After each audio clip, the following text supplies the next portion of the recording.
Welcome to Burlap Teachers. Enjoy the video. You start now.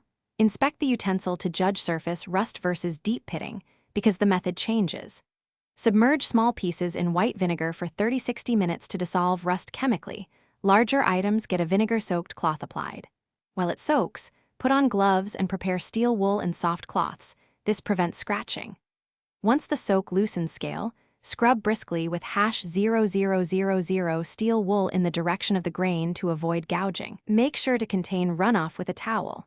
Once the bulk of rust is gone, mix baking soda into a paste to neutralize vinegar and create a gentle abrasive that lifts residue. Apply paste, wait 5 to 10 minutes, then scrub with a nylon brush or fine steel wool for stubborn pits. Work along the metal grain to avoid scratches. Rinse repeatedly under warm water and dry immediately to prevent flash rust.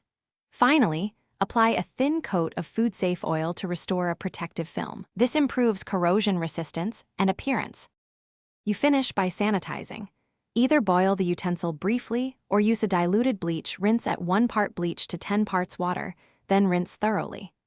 Dry immediately with a clean cloth and once cooled, apply a light food-safe oil layer to seal the surface.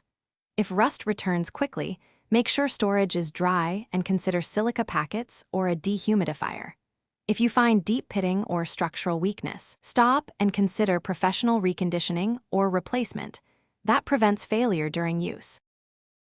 Thanks for watching. Consider subscribing if this video helped you.